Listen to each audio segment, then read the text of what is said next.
They can't even survive a single rotation in vacuum. And they call themselves a space-faring species? Vosnik snorted, his four nostrils flaring in derision as he adjusted the holographic display. Look at them. So squishy, so fragile. No natural armor, no redundant organs, not even decent sensory apparatus. The gathered representatives of the Galactic Council peered at the three-dimensional projection of a human specimen rotating slowly in the center of the chamber.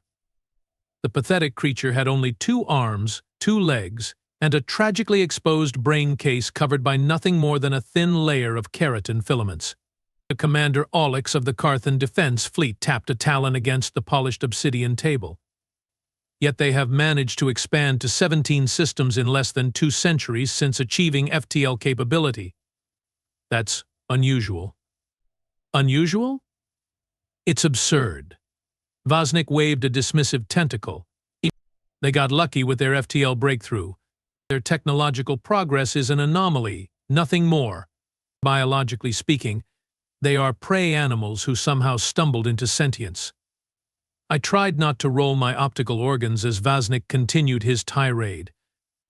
My name is Tekura Zan, senior xenobiologist for the Galactic Survey Corps, and I'd been studying humans for nearly 7 years. I knew better than to underestimate them, but council politics demanded I tread carefully.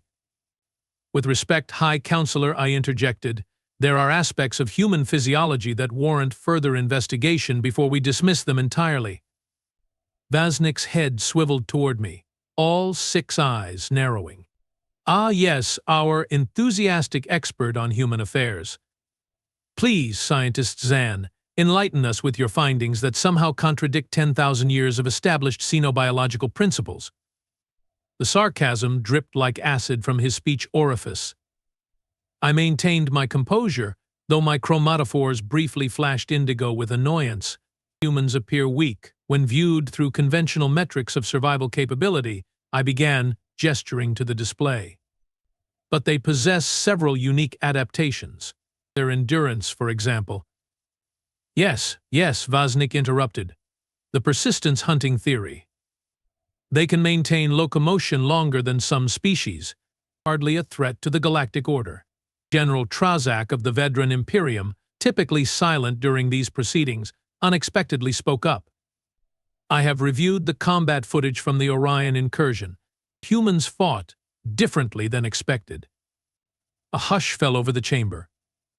The Orion incursion was supposed to have been a simple show of force, a minor border dispute to remind the newcomers of their place in the galactic hierarchy. It had not gone as planned. Different how?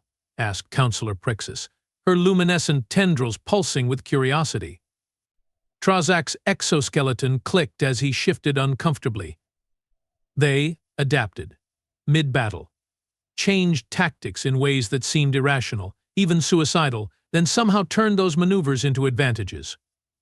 And they kept fighting long after their physiological damage should have incapacitated them.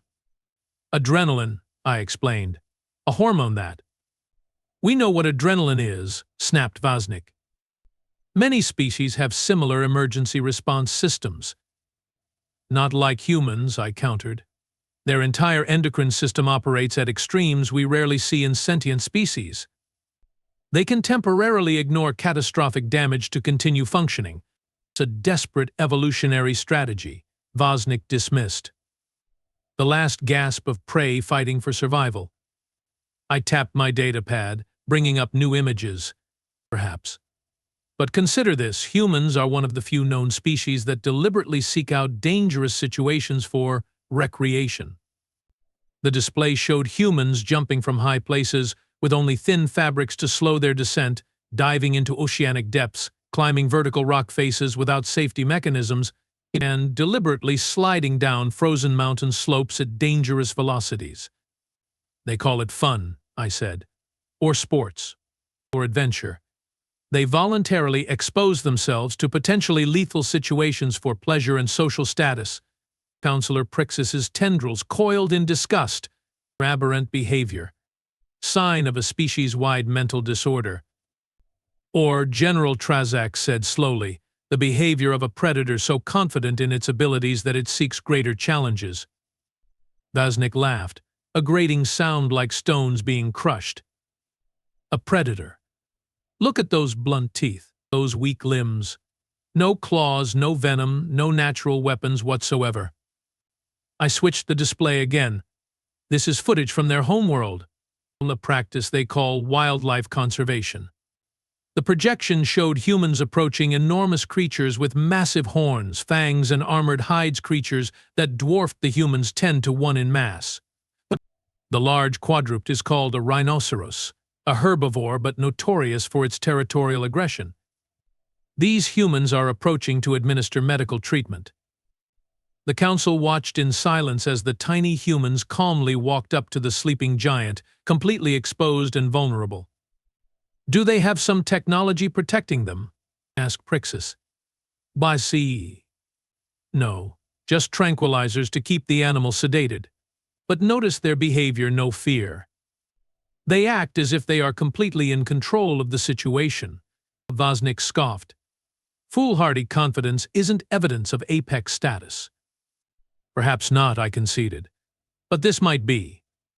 The display changed to show prehistoric humans using nothing but simple thrown spears, hunting creatures that resembled armor-plated killing machines with teeth longer than the human's arms. These extinct creatures were called mammoths and saber-toothed tigers. Humans hunted them to extinction with technology no more advanced than sharpened sticks. "Impossible," whispered someone. General Trazak leaned forward. "How?" "Coordination, planning, endurance, and this." I highlighted the human brain in the rotating model. Their neural architecture is unique. They can visualize complex scenarios that haven't occurred yet, predictive modeling so advanced it borders on precognition. "All sentient species can plan," objected Vaznik. "Not like humans. They don't just plan, they imagine. They create elaborate fictions and share them with each other. They rehearse scenarios that have never happened and may never happen." I paused, letting that sink in before delivering my most controversial finding. "And there's one more thing. Humans appear to be the only known sentient species that engages in unnecessary conflict with members of their own kind as a method of entertainment." The display showed human combat sports, boxing, mixed martial arts, wrestling. They deliberately fight each other, following specific rules while others watch for enjoyment. They call these sports as well. Vaznik's mandibles clicked in disgust. "Barbaric." "Yes," I agreed. "But consider the implications. A species that has ritualized combat to such a degree that it becomes recreation, what does that suggest about their evolutionary history?" And before anyone could answer, an urgent communication ping interrupted the proceedings. Councillor Dreth's hologram appeared in the center of the chamber, his chitinous faceplates arranged in what I recognized as an expression of extreme distress. "Councillors, I apologize for the interruption, but we have a situation developing in the Arcturus sector. The human diplomatic vessel Jefferson has gone missing near the Vorlag Nebula." Vaznik waved dismissively. "Navigational error, most likely. The nebula interferes with most guidance systems." "That was our initial assessment," Dreth continued, "until we received this transmission 18 minutes ago." A new hologram appeared, a human female with short auburn hair and a stern expression. She wore what I recognized as a human military uniform, though without obvious rank insignia. "This is Captain Dana Morgan of the U.S. Jefferson. To whoever receives this message, we have been boarded by Skrivax raiders. They have taken half my crew. We have sealed off the forward sections, but they are cutting through. If anyone's listening, we are not going quietly." The transmission cut to visual feed from the ship's internal cameras. The scene was chaos, emergency lighting casting everything in a crimson glow, smoke filling the corridors. A group of humans, some in uniform, others in civilian clothing, had barricaded themselves at an intersection of corridors. They held what appeared to be improvised weapons tools, broken equipment, furniture legs. Facing them were Skrivax warriors, 2-meter-tall insectoid predators with natural chitin armor and razor-sharp forearm blades. The Skrivax were notorious pirates who operated outside galactic law, preying on vulnerable ships and settlements. The humans were hopelessly outmatched. Even I, with my sympathetic view of human capabilities, couldn't see how they could survive this encounter. What happened next sent a chill through my entire body. The humans didn't cower. They didn't surrender. Instead, the apparent leader, a tall male with dark skin, stepped forward and addressed his companions. Remember the plan. Work in pairs. Aim for the joints. They bleed just like we do. Then he looked directly at the nearest Skrivax and smiled. Not a gesture of submission or fear, but something predatory. Something ancient. Let's show these bugs what humans do to pests. The humans attacked in perfect coordination. They didn't try to match the Skrivax in strength or speed. Instead, they used the environment. They doused the floor with some kind of liquid that made the Skrivax slip. They threw objects to disorient them. Two humans would engage a single Skrivax, one distracting while the other struck at vulnerable points. It was brutal, efficient, and terrifying. The feed cut out as one human, already bleeding from multiple wounds, launched herself at a Skrivax warrior twice her size, jamming what looked like a writing implement directly into its eye. The council chamber remained silent for several heartbeats after the transmission ended. General Trazak was the first to speak. How many Skrivax were on the boarding party? Counselor Dreth consulted his data. Initial estimates suggest a standard raiding complement, approximately 30 warriors. And how many humans were visible in that last stand? 11. 7 crew, 4 civilian passengers. Bosnick made a dismissive gesture. Then the outcome is inevitable. The humans will be overwhelmed by superior numbers and biology. I wouldn't be so certain, I said quietly. All attention turned to me. Explain, demanded Vaznik. The transmission we just witnessed occurred 18 minutes ago, correct? I asked Dreth, who confirmed with a nod. And there's been no further communication from either the humans or the Skrivax since then? None, Dreth confirmed, though the nebula could be interfering. I turned to address the full council. The Skrivax are efficient killers. If they had quickly overwhelmed the humans as expected, they would have sent victory signals by now. Their cultural practices demand it. What are you suggesting? Prexis asked, her tendrils coiling anxiously. I'm suggesting that 11 humans, cornered and using improvised weapons, might be giving 30 Skrivax warriors enough trouble to prevent them from claiming victory. Vaznik laughed. Preposterous. The Skrivax are battle-evolved predators with natural weapons and armor. But yes, I agreed. And they evolved to fight other Skrivax, or similar species with predictable defense mechanisms. But humans, I gestured to the frozen image of the bleeding human woman lunging with her makeshift weapon. Humans fight differently. How so? Asked General Trazak. His professional interest clearly piqued. Most sentient predator species evolve standardized combat practices, instinctual moves, and countermoves honed over millions of years. But humans have no such limitations. They improvise. They break rules. They do the unexpected, the irrational. I highlighted the human leader in the frozen image. Look at his expression. He's not fighting from desperation. He's fighting from calculation. There's a term humans use: controlled aggression. They can channel their predatory instincts with precision. Before anyone could respond, another communication ping sounded. Dreth's hologram flickered as he received new information, his faceplates rearranging in what I recognized as profound shock. We have received a new transmission, he said, his voice modulator barely functioning. From the Jefferson. The hologram shifted to show the same human female from before Captain Morgan. Her face was spattered with what I recognized as both human blood and the bluish ichor of Skrivax. A deep laceration ran across her forehead, and she appeared to be breathing heavily. This is Captain Morgan of the Jefferson. The situation has been resolved. We have neutralized the Skrivax boarding party and secured their vessel. We have wounded requiring medical attention and prisoners requiring containment. Requesting assistance at our coordinates. Bergen out. The transmission ended, leaving the council chamber in stunned silence. Impossible, Vaznik finally whispered. General Trazak turned to Dreth. Can we confirm this transmission's authenticity? It bears all the proper encryption markers, Dreth replied. And preliminary scans show the Skrivax vessel is now in stable orbit alongside the Jefferson, with minimal life signs detected aboard. They took prisoners, Crixus noted, her voice faint with disbelief. The Skrivax never surrender. Their neural structure makes capitulation psychologically impossible. I felt a complex mixture of vindication and dread.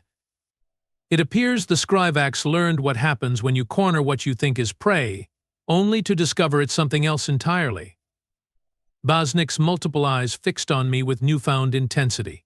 You knew this could happen. You have been trying to warn us. I have been trying to present an accurate scientific assessment, I corrected. Humans are not what they appear to be on the surface. They lack the obvious predatory adaptations we recognize, which makes it easy to underestimate them.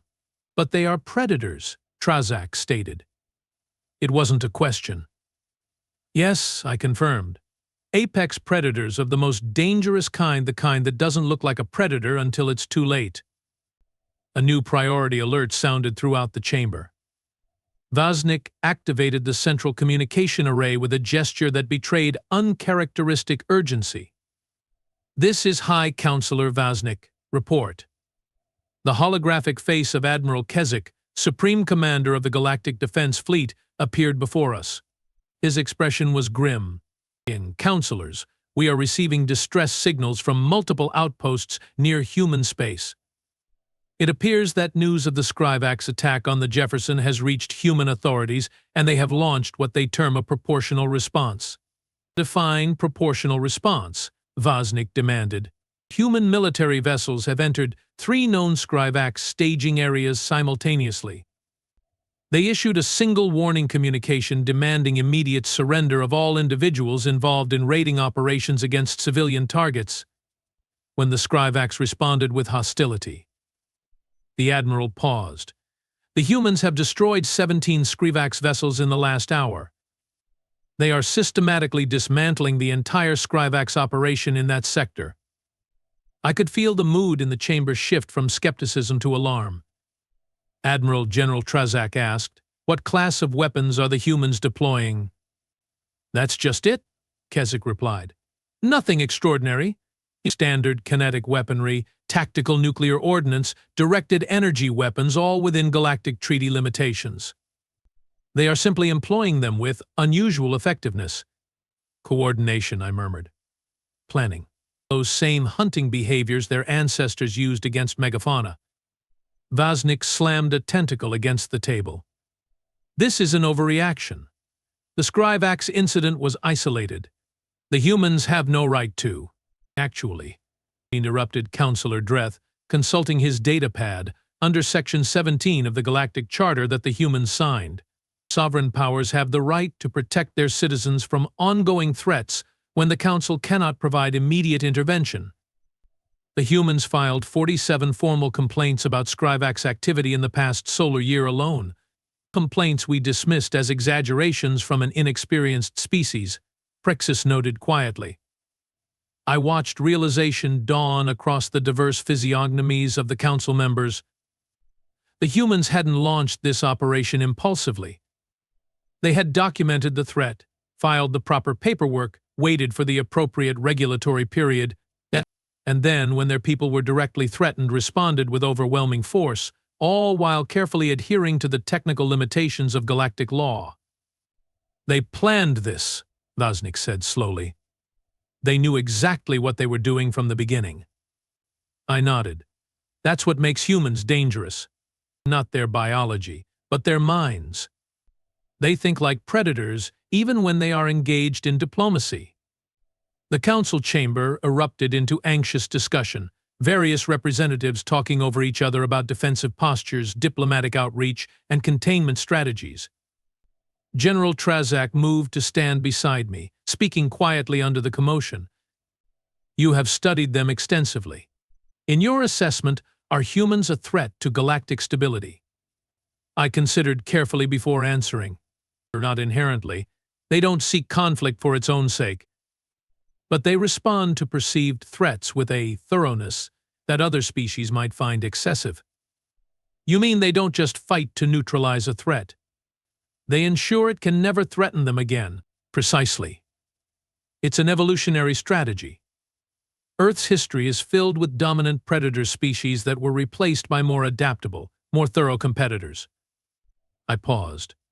Humans don't want to rule the galaxy. They just want their place in it. But they won't tolerate being preyed upon. Trazak's compound eyes studied me. You admire them. I respect them, I corrected. As a scientist should respect any successful evolutionary strategy. Our conversation was interrupted by a new alert. Admiral Kezik's hologram reappeared, his expression even more disturbed than before. Counselors, we are receiving a direct communication from the human flagship Indomitable. Their fleet admiral wishes to address the council immediately. Vosnik looked around at his fellow council members, who nodded their assent, some more reluctantly than others. Put it through, Vosnik ordered. The hologram shifted to show a human female, older than Captain Morgan, with silver-streaked black hair pulled back severely from a face lined with what I recognized as the human indicators of extensive experience. She wore a dark uniform adorned with symbols of rank and achievement. This is Fleet Admiral Helena Vasquez of the United Earth Navy. I will be brief. The Skrivax Corsairs have been operating with impunity along our borders for 3 years, taking our people as slaves or worse. Today they made the mistake of attacking a diplomatic vessel. Her eyes, a striking pale blue that contrasted with her bronze skin, seemed to meet each council member's gaze individually. We have neutralized the immediate threat. The survivors have provided information on additional Skrivax bases and operations throughout this sector. We intend to proceed with cleanup operations until the threat to civilian shipping is eliminated. Vosnik pushed forward. Admiral Vasquez, this is High Counselor Vosnik. Your actions, while understandable, represent a significant military operation in galactic territory without proper. High Counselor. Vasquez interrupted smoothly. We filed all appropriate documentation requesting intervention against the Skrivax 312 standard days ago. The Council's response was, and I quote, insufficient evidence of organized hostile action. We have since documented 78 separate attacks on civilian vessels. Nevertheless, Vosnik persisted. Unilateral military action of this scale requires. Article 17, Section 4, Paragraph 9 of the Galactic Charter, Vasquez recited without hesitation. When Council intervention is not forthcoming within 1 standard year of formal request, each member species may take proportional defensive measures to ensure the safety of their citizens. She allowed the faintest of smiles. We have been very careful to ensure our response is proportional. I could see Vosnik's chromatophores cycling through colors indicating frustration and begrudging respect. We would request Council observers, Vasquez continued, to ensure our operations remain within Charter guidelines. We have nothing to hide. It was a masterful political maneuver. By requesting observers, the humans were both acknowledging Council authority and ensuring their actions would be officially documented, making it harder for the Council to deny the threat had existed. We will dispatch observers immediately, Vosnik conceded. In the meantime, we request that you limit your operations to confirmed Skrivax military targets, but, of course, Vasquez replied. We have no quarrel with any law-abiding citizens of the galaxy. We simply want what everyone wants: safety for our people and respect for our sovereignty. With a respectful nod, her hologram disappeared. The council chamber remained silent for several moments. Finally, Councillor Prixis spoke. They are not going to stop until every Skrivax pirate in the sector is dead or captured, are they? No, I confirmed. They won't. That's not how they operate. The Skrivax have been a persistent problem for centuries, General Trazak noted. Dozens of species have suffered from their raids. none have managed to mount an effective response. Until now, I said. Vosnik sank back into his gravitational support field, his earlier arrogance replaced by thoughtful concern. Perhaps, he said slowly, we should reconsider our assessment of humanity's place in the galactic community. I nodded, feeling both vindication and apprehension. Yes, I agreed. I believe we should. Because if there's one thing that's clear from both their evolutionary history and their current actions, it's this: humans protect what's theirs. They defend their territory, their resources, and above all, their people, with a ferocity that defies conventional biological expectations. And if they decide that their territory includes their allies, asked Prixus, what then? I looked at the empty space where Admiral Vasquez's hologram had stood, remembering the cold calculation in her eyes. Then, I said quietly, those allies will never need to fear predators again. As the Council dissolved into urgent discussion about humanity's unexpected demonstration of power, I found myself thinking about Captain Morgan and her crew, 11 humans with improvised weapons who had somehow defeated 30 Skrivax warriors on their own ship. It wasn't their technology that had saved them. It wasn't even their physical capabilities, limited as they were. It was something more fundamental, a quality that had propelled their species from vulnerable omnivores to the dominant force on their planet, and now, perhaps, in this corner of the galaxy. Humans didn't look like apex predators. They didn't have the claws, the fangs, the armor, or the venom that we had all evolved to recognize and fear. Their predatory nature was hidden behind soft skin and gentle eyes, concealed by their capacity for cooperation and compassion. And that, I realized, made them the most dangerous predators of all. Because no one saw them coming until it was too late. The galaxy had been laughing at humanity. It wasn't laughing anymore. 3 standard cycles had passed since the humans' proportional response against the Skrivax. I found myself aboard the Galactic Council observation vessel Transparent Truth, assigned as the xenobiological expert for a most unusual diplomatic mission. Approaching Earth orbital space, announced the pilot, her voice betraying a nervousness uncommon among medicine flight officers. Human Defense Grid has acknowledged our diplomatic clearance. Through the viewport, the blue-white sphere of humanity's homeworld grew larger. Countless artificial satellites orbited the planet like a swarm of mechanical insects, while massive space stations hung in geosynchronous positions. Magnificent engineering, murmured Ambassador Lorax, the Council's chief diplomatic representative. Hard to believe they achieved all this in less than 3 centuries of industrial development. They are efficient when motivated, I replied, organizing my notes for our upcoming meeting. And few things motivate humans more than curiosity or perceived threats. Lorax's eye stalk swiveled toward me. Which category do you suppose we fall into, Scientist Zan? Curiosity or threat? Both, I answered honestly. Always both. The Transparent Truth decelerated as we approached Earth's largest orbital station Unity platform, the humans called it. A massive rotating wheel with 12 spokes connecting to a central hub, it served as humanity's primary diplomatic and commercial interface with the galaxy. Receiving docking instructions, the pilot announced. They are unusually detailed. Follow them precisely, Lorax instructed. The humans value procedural compliance. I suppressed an amused click. If only the ambassador knew how frequently humans broke their own rules when expedient. Their apparent love of procedures was merely a framework, not a limitation, a distinction many galactic species failed to grasp. As our vessel docked with practiced precision, I reviewed what we knew of the upcoming summit. Following the Skrivax incident, humanity had requested a formal revision of their status within the Galactic Charter. Previously classified as a Category 3 emergent species, essentially a political designation that limited their rights and responsibilities, they now sought recognition as a Category 1 established power. Such a dramatic reclassification was unprecedented. Species typically progressed through the categories over centuries, not decades. Yet after witnessing humanity's swift dismantling of the Skrivax threat, something numerous established powers had failed to accomplish for generations, the Council had little choice but to consider their petition. Remember, Lorax addressed our delegation as we prepared to disembark. Humans place unusual emphasis on physical gestures of greeting. They extend their primary manipulators and grasp each other briefly. Handshakes I supplied, a tradition dating back thousands of years. Originally a way to demonstrate one wasn't carrying weapons. Yes, well, Lorax adjusted his ceremonial vestments.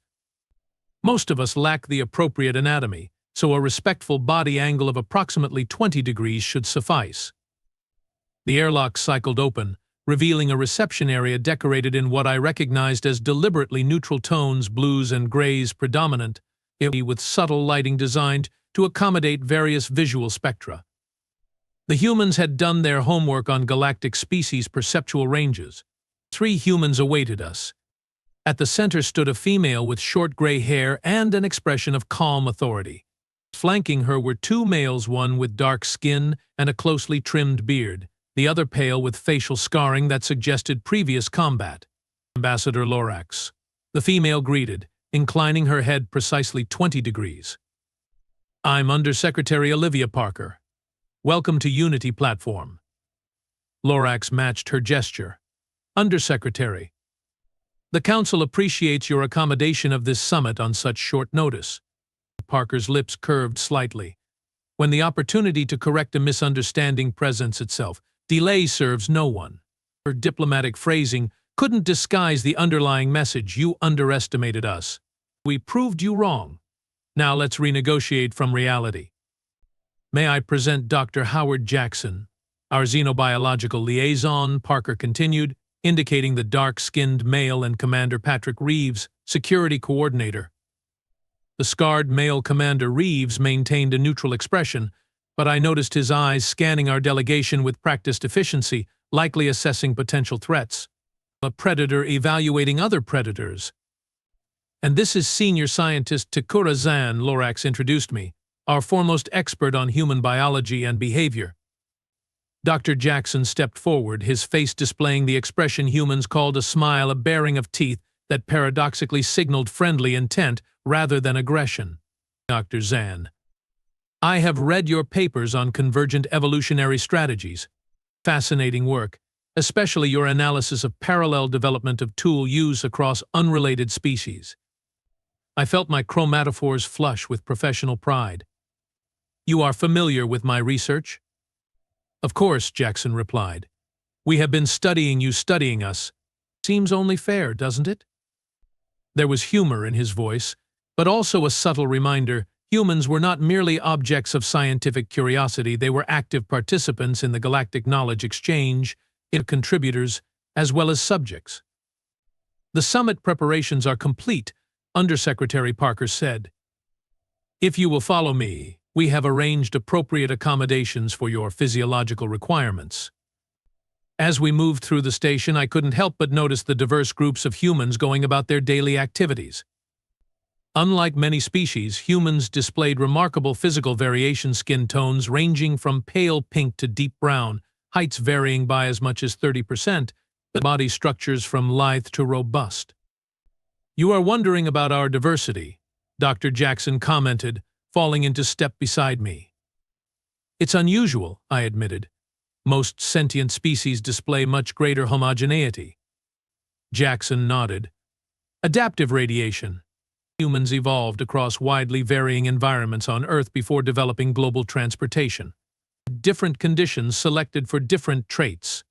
Yet you interbred freely. We are all one species, he said with a shrug. Different packaging, same contents. The casual dismissal of physical differences struck me as profoundly significant. Many galactic species practiced rigid caste systems based on even minor biological variations. Humans, apparently, considered such distinctions irrelevant. Our tour ended at a conference facility with views of Earth below, a deliberate choice, I suspected, to remind visitors of humanity's homeworld. The room contained various seating arrangements designed to accommodate different physiologies, another thoughtful touch. The formal proceedings begin tomorrow, Parker explained. Tonight is for informal discussions and acclimatization. Please consider the station's facilities at your disposal. As the delegation dispersed, I found myself approached by Commander Reeves, the scarred security officer who had remained silent throughout our reception. "Scientist Zan," he said, his voice surprisingly soft for his intimidating appearance. "I understand you were present during the Council's viewing of the Jefferson incident." I noted he referred to it as an incident, not an attack or invasion. Interesting linguistic restraint. "I was," I confirmed. "Your people displayed remarkable resourcefulness." A flicker of something crossed his face, pride, perhaps, or satisfaction. "Captain Morgan is an old friend," he said. "She's requested to meet you, if you are willing. Apparently, your analysis of human combat capabilities has been circulating among our military leadership." I felt a flutter of nervous anticipation in my tertiary cardiovascular system. I would be honored, though I'm uncertain what insights I could offer to someone who has actually experienced such conflict. "Sometimes the outside perspective is the most valuable," Reeves replied. "We are blind to our own nature in ways that others aren't." A profoundly self-aware statement from a species we had so recently dismissed as evolutionarily primitive. "Very well," I agreed. "When would this meeting occur?" "Now, if you are available. She's currently aboard Unity." Minutes later, I found myself in a small observation lounge facing Captain Dana Morgan, the human female whose blood-spattered visage had shocked the Galactic Council into reassessing humanity's classification. In person, she was smaller than I expected, with quick, efficient movements and alert eyes that missed nothing. "So you are the alien who figured us out," she said without preamble, offering the traditional handshake. Her grip was firm but controlled. Bit embarrassing, really. "We have been trying to fit in, play nice, follow the rules." "You have followed the rules," I pointed out. "Meticulously." Morgan smiled, not the warm expression Dr. Jackson had displayed, but something sharper. "We have followed the letter of the law while completely violating its spirit. Let's not pretend otherwise." Her honesty was refreshing, if somewhat alarming. "The Skrivax underestimated you," I said. "Everyone underestimates us," she replied, gazing out at Earth below. "It's the soft skin, the rounded features, the lack of obvious weapons. We look harmless. An evolutionary advantage," I suggested. "Predators that don't appear threatening can get closer to their prey." Morgan turned to face me directly. "Is that what you think we are, Scientist Zan? Predators disguised as prey?" I considered my response carefully. "I think humanity evolved through a unique combination of cooperative social behavior and competitive predatory instinct. You hunt together, protect your group fiercely, and treat threats with terminal efficiency." She laughed, a genuine sound of amusement. "That's the most diplomatic way I have ever heard someone say humans will mess you up if you threaten their friends." "The Skrivax learned this lesson," I observed. Morgan's expression darkened. "The Skrivax took my people, treated them like cargo, things to be used and discarded." Her hand unconsciously touched a healing scar on her forearm. "We don't allow that." "The Council has noticed," I said dryly. "Your proportional response eliminated a problem that has plagued galactic shipping lanes for centuries." "We are thorough," she replied. "When we commit to something, we see it through. Half measures just mean you will have to fight the same battle twice." A philosophical approach to conflict that explained much about human military efficiency. They didn't fight to establish dominance or territorial boundaries, as many species did. They fought to permanently remove threats. "The Council fears this thoroughness might someday be directed at other species," I admitted. Morgan studied me for a moment. "Do you know why we are so thorough, Scientist Zan? Why we don't stop at merely repelling an enemy?" "Evolutionary pressure?" I suggested. "Resource competition on your homeworld?" "Empathy," she said, surprising me completely. "We understand suffering because we experience it ourselves. We know what it's like to be afraid, to be hunted, to lose loved ones. So when we identify a genuine threat, we eliminate it not just for ourselves but for everyone it might harm in the future." I struggled to reconcile this perspective with standard xenobiological theory. "You are suggesting that human aggression stems from Compassion? Sounds contradictory, doesn't it? But consider our history.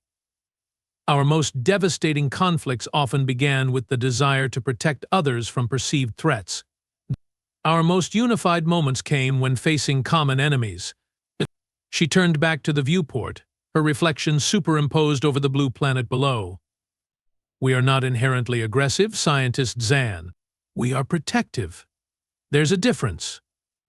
The distinction seemed academic until I considered the Skrivax campaign. Humans hadn't expanded their territory afterward. They hadn't demanded concessions or reparations. They had simply eliminated a threat and returned to their borders. Your council colleagues are meeting now to decide whether to upgrade our status, Morgan continued. They are worried about what it means to acknowledge humans as equals, as partners, as protectors. The political implications are significant, I acknowledged. The truth is simpler than politics, she said.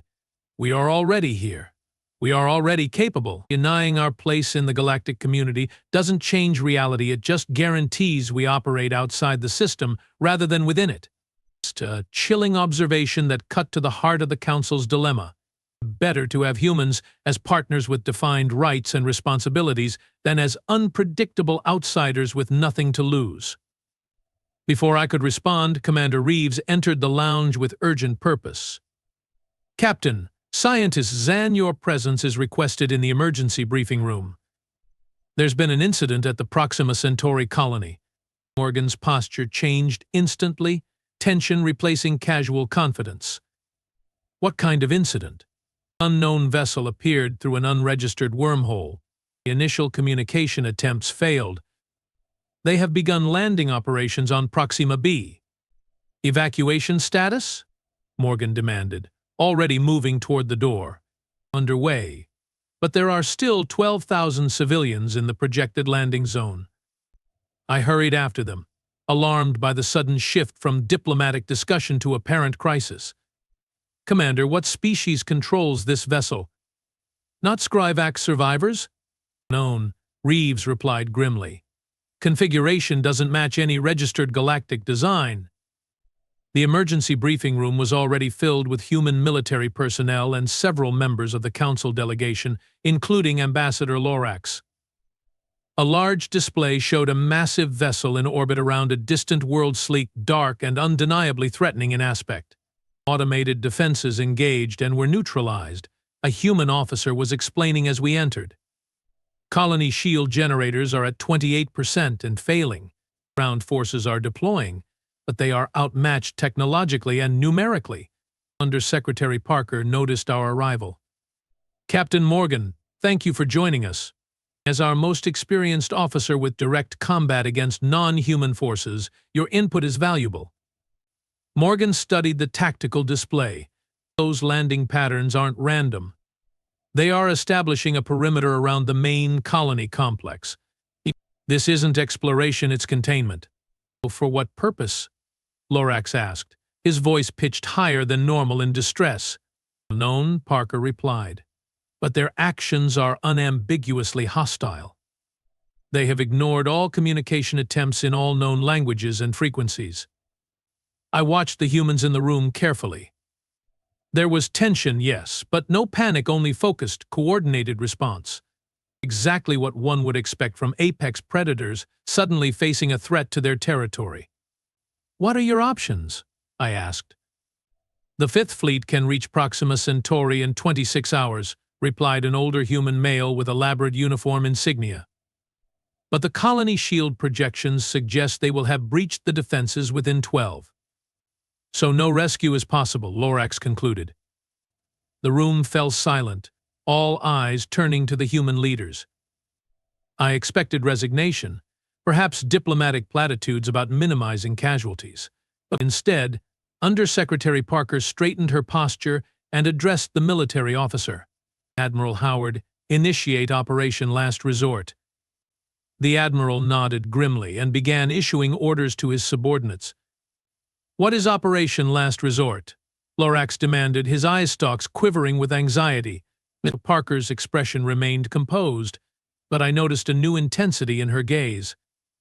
When humanity began establishing colonies, we recognized the possibility that help might not always arrive in time, so we implemented certain contingencies. The tactical display shifted to show the colony's layout, highlighting specific structures throughout the settlement.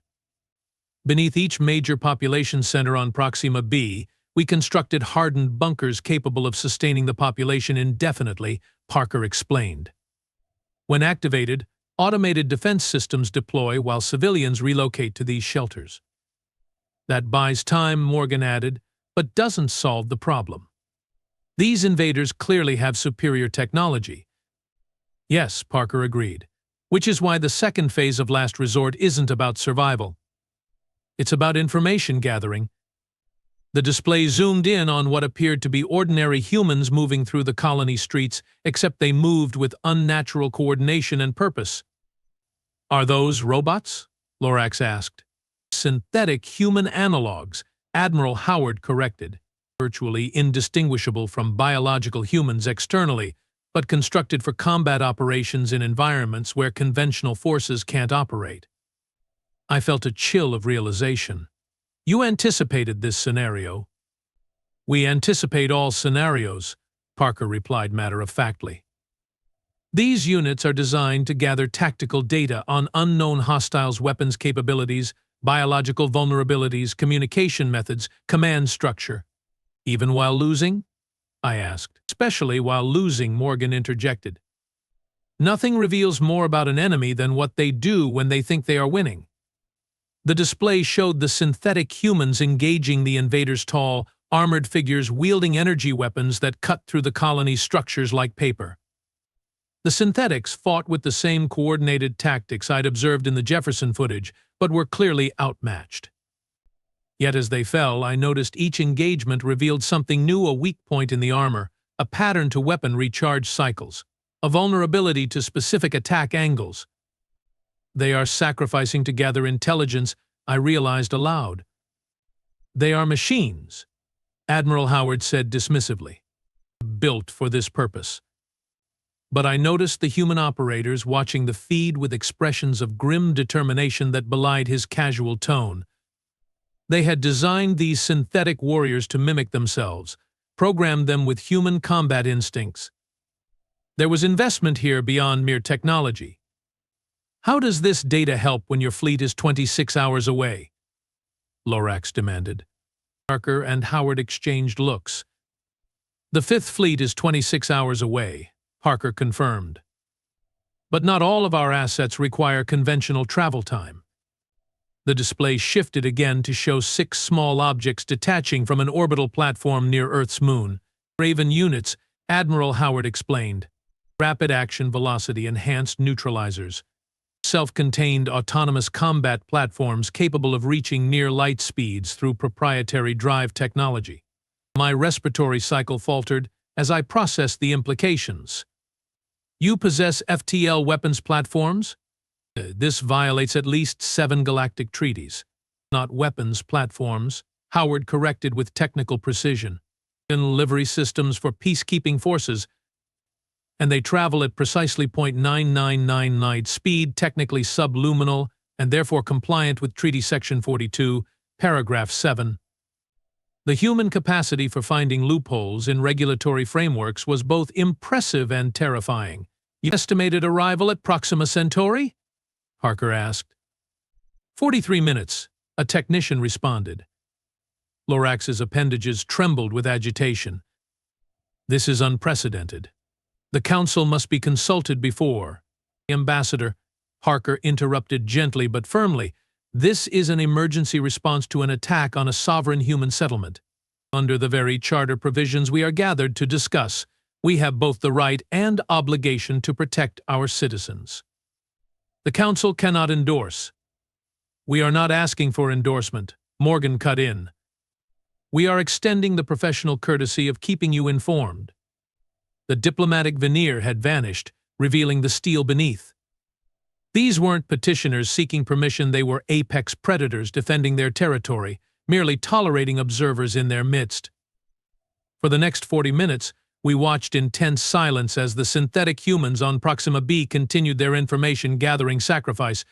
Each engagement, each loss generated terabytes of tactical data being analyzed in real time by human military AI systems. Raven units approaching Proxima system, announced a technician, transitioning to attack configuration. The display showed the 6 objects, each no larger than a small transport vessel, unfolding into configurations that reminded me disturbingly of arachnid predators from a dozen worlds, all angles and weapons and sensor arrays. Uploading tactical packages now, another technician reported. All Raven units have complete enemy analysis and optimized response protocols. What happened next occurred with such devastating efficiency that at first I couldn't process what I was seeing. The Raven units didn't simply attack the invaders, they hunted them with predatory precision, exploiting every weakness the synthetic humans had discovered through their sacrifices. Weapons that had seemed unstoppable were suddenly neutralized by targeted electromagnetic pulses. Armor that had repelled conventional attacks was bypassed by focused acoustic resonators that liquefied the material from within. Communication systems were jammed with precisely modulated interference. Within 17 minutes, the invading force was in full retreat. Within 22 minutes, their command vessel was surrounded by Raven units that had systematically disabled its propulsion and weapons systems. The invaders are broadcasting on all frequencies, reported a communications officer. Universal translator is processing. It appears to be a surrender request. The room fell silent again, all attention on Undersecretary Parker. The decision point had arrived: accept surrender or finish the threat permanently, as they had with the Skrivax. Establish communication, Parker ordered. Inform them that attack on civilian populations is a violation of galactic law. We will accept their surrender under Council supervision and detention protocols. I felt a complex mixture of relief and surprise. The humans had shown restraint when total victory was within their grasp.